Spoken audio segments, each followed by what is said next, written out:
Olá, queridos, Deus abençoe você, sua vida, sua família, seu ministério. Esse também que vos fala, pastor Sérgio Santos. Estamos de volta ao seu nosso canal, A Luz das Escrituras. E, para tanto, estaremos dando continuidade à nossa aula do curso avançado de teologia, ou curso de bacharel em teologia. A princípio, estaremos estudando nessa nova disciplina, Novo Testamento 2, curso de teologia avançado pelo IBADEP. É um prazer ter você conosco. Se você ainda não é um aluno do curso, está ainda em tempo de você se matricular. Entre em contato conosco, contato do nosso curso para a sua matrícula é 8512-1502, 8512-1502. Nós teremos o prazer de ter você conosco. Muito bem, nós estaremos abordando, a princípio, como uma parte introdutória, do capítulo 1 ao capítulo 8, apenas fazendo menção de alguns fatos importantes que vai nos dar um esclarecimento melhor para a compreensão dos estudos abordados a partir de agora. Então, essa carta que o apóstolo Paulo escreve à igreja que está em Roma, ou aos romanos, como assim alguns costumam dizer, Paulo escreveu essa carta quando estava na cidade de Éfeso, na sua terceira viagem missionária. Paulo realizou 3 viagens missionárias. Se levar em consideração a viagem que ele chegou a realizar para a Espanha, que de fato alguns historiadores vão dizer que ele não chegou à Espanha, outros vão dizer que Paulo chegou à Espanha, né? Bem, o fato é que Paulo realizou 4 viagens missionárias. Isso é um fato. Foi nessa terceira viagem missionária que o apóstolo Paulo, já olhando para todas as regiões que ele havia pregado, ele percebe que não há para onde evangelizar mais, não existe lugar onde ele passou que o evangelho não tenha sido pregado. E, é claro, um período de 15 a 18 anos de ministério, segundo alguns historiadores, a respeito do ministério do apóstolo Paulo. E agora ele coloca os olhos na Espanha, tendo em vista que, quando olha para trás, não há nenhuma região daquela província da Macedônia e outros lugares que ele não tenha pregado. Ele olha para o norte de Roma, que é a Espanha, e ele tem um desejo de chegar à Espanha. Só que ele está saindo de Éfeso e seu plano é de ir para Jerusalém. Na verdade, o seu objetivo maior não é ir diretamente para a Espanha, mas de ir para Jerusalém, levar algumas ofertas que, durante o período de viagem missionária, ele conseguiu arrecadar nas igrejas por onde passou, né, como doações generosas dos irmãos, dos cristãos, para ajudar alguns pobres de Jerusalém, alguns pobres da Judéia de Jerusalém, que estavam, segundo os textos bíblicos, passando por algumas necessidades. E ele sabia que precisaria, nessa viagem missionária que estava realizando, o apóstolo Paulo sabia que ia precisar de apoio, né? De apoio de algumas igrejas. E olhando para a igreja que estava bem próximo, né, que seria a próxima região, Roma, Império Romano, que ele poderia chegar, que na verdade essa carta que foi enviada a Roma foi mais um adiantamento dessa viagem que ele faria para Roma. Ele estava mais adiantando, né? E a característica das cartas é exatamente, vai revelar que Paulo estava já adiantando o processamento da sua viagem até chegar lá. Então, sabendo e conhecendo que a igreja que estava em Roma era uma igreja preparada, estruturalmente falando, financeiramente também era uma das igrejas mais, melhor, né? Melhor falando financeiramente assim, poderia então ajudar ele a favorecer os cristãos e os irmãos pobres que estavam precisando de ajuda financeira na Judéia. Então, tendo em vista esse olhar, né, criterioso do apóstolo Paulo à igreja, então ele escreve à igreja que está em Roma, né? Só que Paulo tinha um problema, Paulo tinha uma questão mal resolvida, vamos dizer assim. Ele escreve à igreja em Roma, expondo justamente o evangelho do seu Jesus, mas Paulo não era alguém conhecido, né? Paulo, ele era famoso. Nesse período, Paulo, antes de chegar a Roma, Paulo era alguém que era conhecido nominalmente. Chegou aos ouvidos da igreja que está em Roma que Paulo era um missionário e que Deus estava usando poderosamente Paulo. Paulo já estava estabelecendo, então havia informações acerca de Paulo, mas Paulo ainda não era alguém conhecido de perto pela igreja de Roma. Então, até porque o que Paulo está fazendo nas suas cartas é também pedindo apoio, né, à igreja que está em Roma financeiramente para ajudar os irmãos pobres da Judéia em Jerusalém.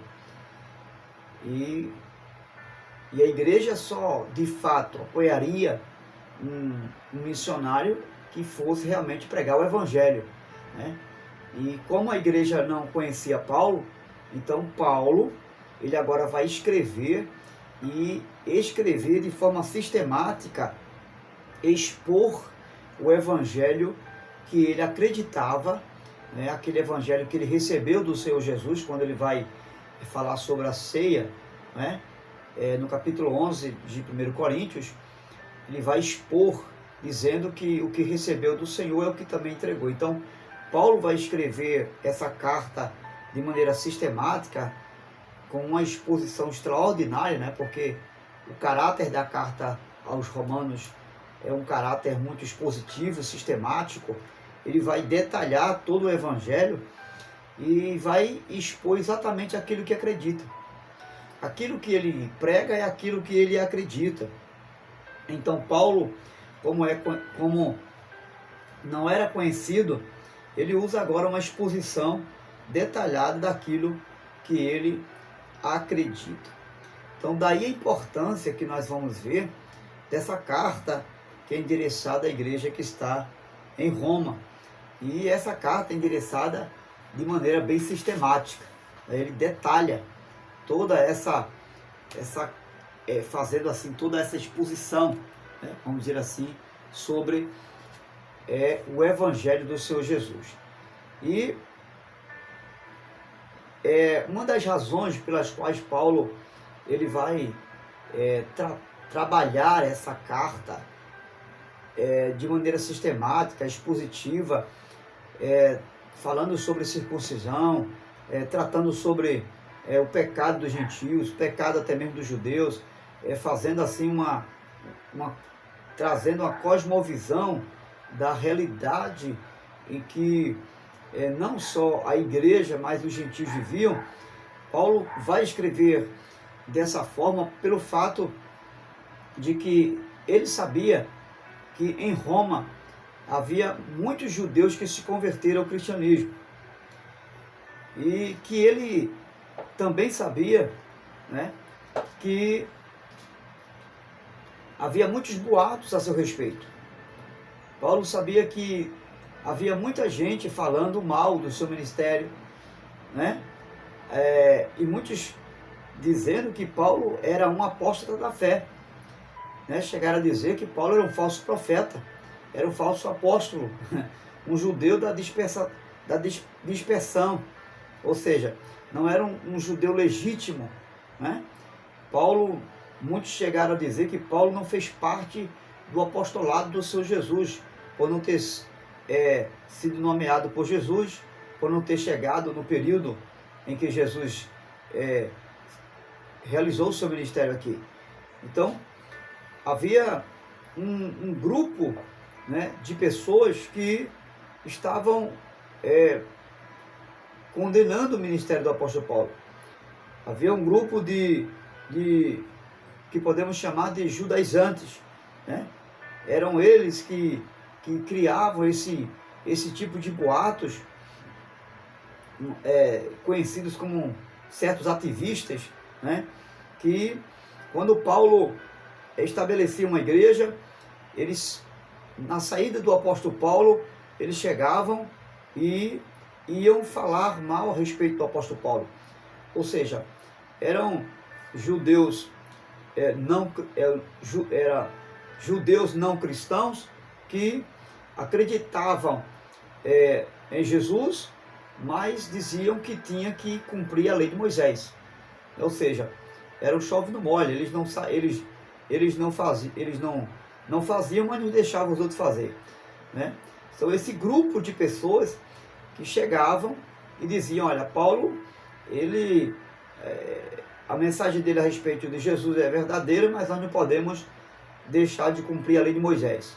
As cerimônias, né, a circuncisão, toda aquela formalidade judaizante, cerimonial de culto da lei, teria que ser feito. Então, era dessa forma que esse grupo de pessoas tentavam camuflar a mensagem do evangelho que Paulo estava apregoando naquelas localidades onde ele estabelecia as igrejas.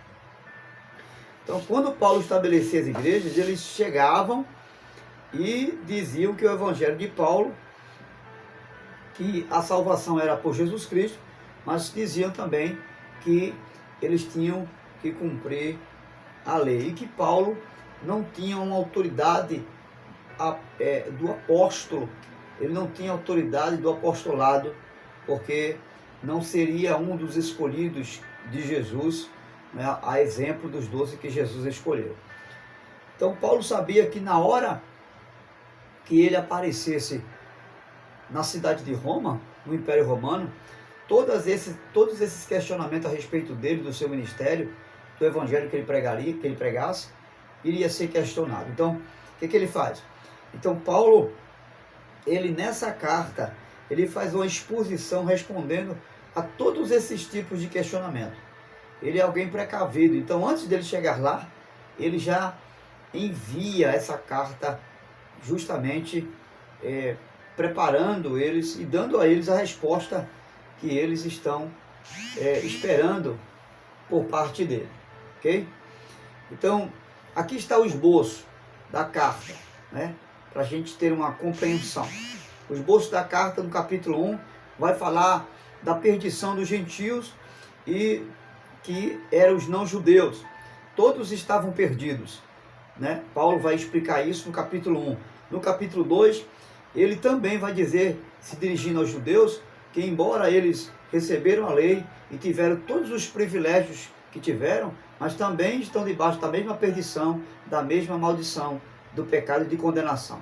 E precisam também da salvação do Evangelho de Jesus Cristo.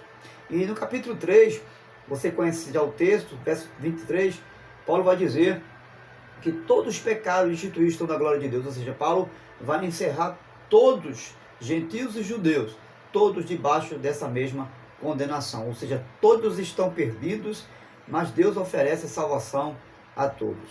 No capítulo 1, 2 e 3, ele vai falar, né, em síntese, da perdição de todos os homens.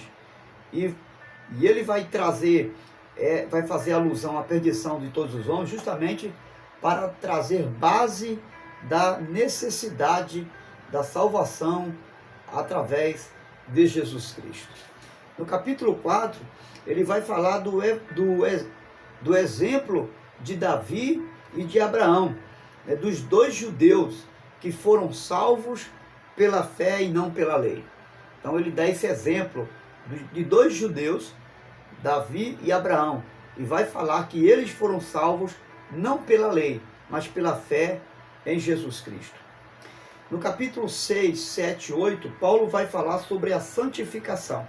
Ou seja, como é que os justificados, aqueles que creram em Jesus, como é que eles agora vão viver essa nova vida após a justificação. No capítulo 6, ele vai falar da libertação do pecado, vai falar da libertação da lei, e no capítulo 8, capítulo 7, fala da libertação da lei, no capítulo 6, da libertação do pecado, e no capítulo 8, ele vai falar sobre a nova vida com Cristo, sob a direção do Espírito Santo. No capítulo 9 ao capítulo 11, Paulo vai falar do lugar e do plano de salvação que Israel tem. Embora esse plano de salvação ainda não esteja surgindo para Israel, porque é o tempo dos judeus, né? É o tempo dos judeus, mas que Israel tem um lugar nesse plano de salvação. Embora os gentios estavam sendo agora alcançados por esse evangelho. No capítulo 12 ao capítulo 14, Paulo vai falar sobre as questões práticas da vida do cristão, né? Ele vai falar sobre a unidade, ele vai falar que hoje não existe mais divisão, não existe fracos e fortes, né? Não deve haver divisão entre esta graça do amor de Deus. Paulo vai detalhar sobre questões práticas da vida, sobre o amor de Deus, sobre cristãos que se acham fracos, cristãos que se acham fortes. Ele vai fazer distinção da circuncisão, da carne e do coração. Paulo vai ampliar na prática a realidade da existência da vida cristã. No capítulo 15, Paulo vai falar sobre os planos que ele tem, né, sobre o trabalho missionário que ele estava fazendo, que ele já tinha feito e também que tinha em mente de fazer, a exemplo de chegar à Espanha, né? Ele vai detalhar sobre os trabalhos que fez e vai ainda trazer planos de missões para a Espanha. No capítulo 16, Paulo vai deixar algumas palavras de gratidão e vai agradecer a mais de 30 cooperadores, colaboradores que ajudaram ele iniciando as igrejas ali nas regiões da Galáxia e de outras partes da Macedônia. E a mensagem central dessa carta aos Romanos é que a salvação, ela é algo que não que brota de dentro de nós, mas de fora para dentro, mostrando assim que não existe nada em nós que possa justificar esta salvação, mas todo ato de justificação, ele brota de fora para dentro, no contexto de que essa salvação, ela vem de Deus por meio do nosso Senhor e Salvador Jesus Cristo. Na próxima aula trataremos melhor, de forma detalhada, capítulo por capítulo, acerca dessa breve introdução que deixamos aqui para você, em nome de Jesus. Os estudos, se possível, ouça 2, 3, quantas vezes for preciso, até que isso fique claro na sua mente e no seu coração. Deus te abençoe.